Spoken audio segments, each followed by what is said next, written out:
Good morning all of you. लगातार अपन learning के बारे में अध्ययन कर रहे हैं। लर्निंग का मीनिंग, लर्निंग की इम्पोर्टेंस, लर्निंग के फैक्टर अफेक्टिंग्स। 2 दिन से अपन 3 दिन से लगातार लर्निंग के बारे में अध्ययन कर रहे हैं। आज अपना है अधिगम के प्रकार, टाइप्स ऑफ लर्निंग कि कौन कौन से प्रकार की लर्निंग होती है, हम इसका अध्ययन करेंगे। शिक्षा मनोविज्ञान ने सीखने के कई प्रकारों का वर्णन किया है। आशुबेर ने अधिगम के 4 प्रकार बताए हैं। पहला है अभिग्रहण सीखना, रेजिप्शन लर्निंग। इस तरह के सीखने में विद्यार्थी को सीखने वाली सामग्री बोलकर या लिखकर दे दी जाती है और शिक्षार्थी उन सामग्री को आत्मसात कर लेता है।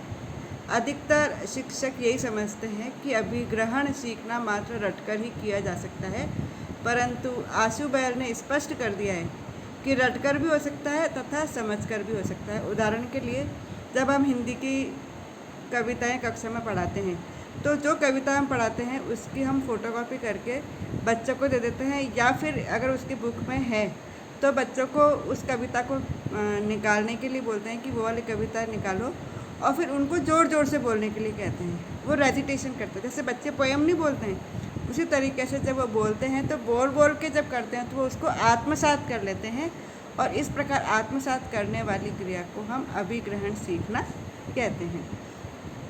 दूसरा है अन्वेषण सीखना, डिस्कवरी लर्निंग। यह वह है जिसमें छात्र को दी गई सामग्रियों में से नया संप्रत्य या कोई नया नियम या विचार की खोज कर उसे सीखना होता है। अधिकांश शिक्षक मानते हैं कि अन्वेषण सीखना हमेशा अर्थपूर्ण ही होता है, परंतु आशुबेर ने स्पष्ट किया है कि यह अर्थपूर्ण भी हो सकता है या रटकर भी संपन्न हो सकता है। जैसे यदि कोई बालक दिए गए उत्तर में से खोजकर इस अधूरे वाक्य अर्थात भारत में खाली जगह आज़ाद हुआ, मैं आज़ाद हुआ था, है ना, को पूरा करने की कोशिश करता है, तो या तो वो अन्वेषण सीखने का भी उदाहरण हो सकता है, या फिर रटकर उसको याद किया हुआ हो उसके आधार पर भी वो उत्तर दे सकता है। यदि छात्र किन्हीं ज्ञात तथ्य को पुनर्संगठित कर या कोई प्रयोग कर किसी नए नियम की खोज करता है तो उसे हम अन्वेषण सीखना कह सकते हैं, जो कि अर्थपूर्ण हो सकता है। यदि अगर समझ करके उत्तर देता है तो वह अर्थपूर्ण होगा, और यदि वह रट करके देता है तो उसको रट करके कहेंगे। लेकिन कई बार जब हम फिलिंग द ब्लैंक्स या मल्टीपल चॉइस होता है तो हम गहराई से उसका अध्ययन करना पड़ता है उस विषय वस्तु का, और फिर उसके आधार पर हमें डिस्कवरी लर्निंग करनी होती है। तीसरा है रटकर सीखना, जैसा कि नाम से ही है। इस प्रकार के अधिगम में विद्यार्थी दिए गए सामग्री के साथ एसोसिएशन करके शब्दशः या बिल्कुल उसको रट कर के ही ढंग से अपने अर्थपूर्ण बिना समझे हुए सीखता है। निरर्थक को सीखना या शब्दों को जोड़े करके सीखना, अक्षर अंक जोड़े बनाना, ये सब इसी श्रेणी में आता है। जैसे कुछ परिभाषा ऐसी होती है जो विद्यार्थी होते हैं हू बहू जो किसी मनोवैज्ञानिक ने कहा है बिल्कुल एज इट इज़ करता है, इसका मतलब उसने रट करके सीखा है, उसने समझ करके नहीं सीखा है। जैसा कि मैं पहले भी ऑब्जेक्टिव में बता चुकी हूँ, प्रत्यास्परण प्रकार का जो उद्देश्य होता है वो भी रट कर के ही उद्देश्य की प्राप्ति करना है। तो जो रट करके हम करते हैं जिसमें कोई बिना अर्थ हो, कुछ भी नहीं हो, हम उसको खाली हू बहू शब्दों को हम सीखते हैं, तो उसे हम रट कर सीखना कहते हैं। नेक्स्ट है अर्थपूर्ण सीखना, जो कि बहुत ही महत्वपूर्ण है। आशुबेर के अनुसार इस तरह के अधिगम का शिक्षा में अधिक महत्व होता है, इसलिए शिक्षकों ने इस तरह के सीखने को अधिक बल दिया है। अर्थपूर्ण सीखने में सीखे जाने वाली सामग्री के सार तत्व को एक नियम के अनुसार समझकर उसका संबंध पूर्ण रूप से जोड़ते हुए का है। मतलब पूर्व ज्ञान से संबंधित करते हुए हम नवीन ज्ञान की ओर जाते हैं, लेकिन जो भी हम विषय वस्तु को स्पष्ट करते हैं, उसकी व्याख्या करते हैं, उसको उदाहरण देकर करते हैं। कई बार हम अंतर करके भी उस विषय वस्तु को स्पष्ट कर सकते हैं। उदाहरण के लिए विषैले और विषहीन सांप के बारे में बताना है तो हम दोनों उसके स्पेसिमेन सामने रखेंगे, उन दोनों को बताएंगे कि ये विषैला क्यों है और ये विषहीन क्यों है, इन दोनों में क्या अंतर है, इनकी त्वचा में क्या अंतर है, इनके शल्कों में क्या अंतर है, इनके साइज शेप में क्या अंतर है। मतलब जितने भी इसके अंतर हैं हम उसके स्पेसिमेन के माध्यम से दिखाते हैं।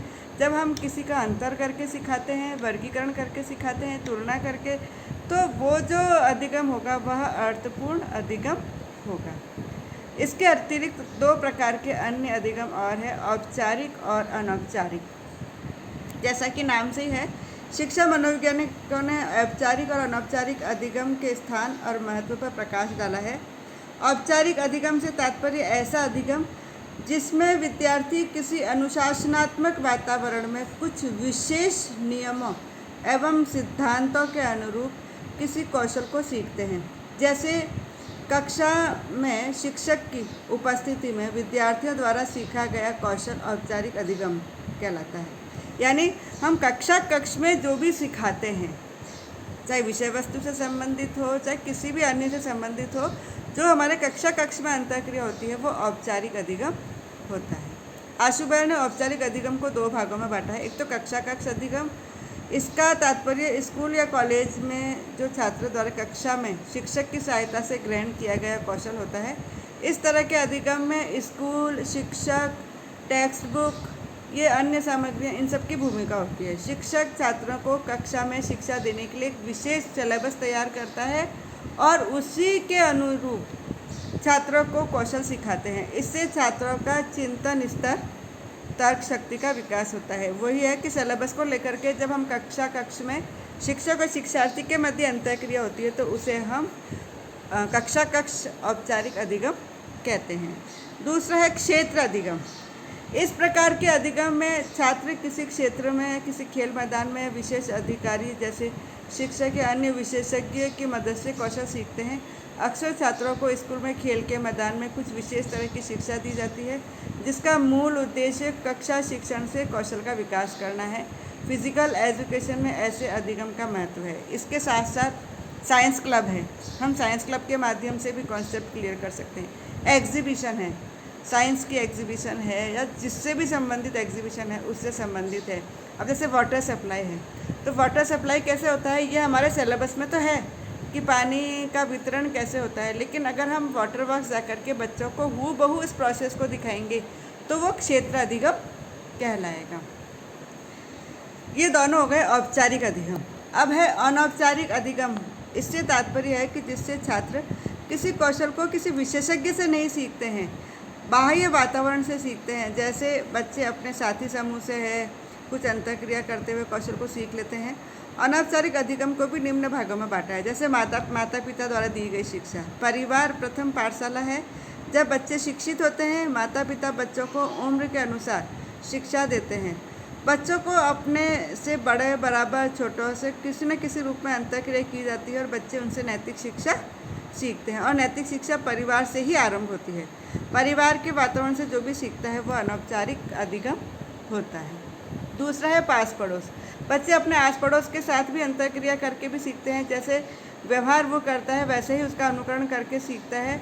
यदि अच्छा व्यवहार करते हैं तो उसका अनुकरण भी अच्छे व्यवहार से होता है। तो पड़ोस में जब जाता है और अपने पड़ोसियों के साथ जब व्यवहार करता है तो जैसा वो व्यवहार करते हैं उन्हीं का अनुकरण करके भी वो व्यवहार सीखता है।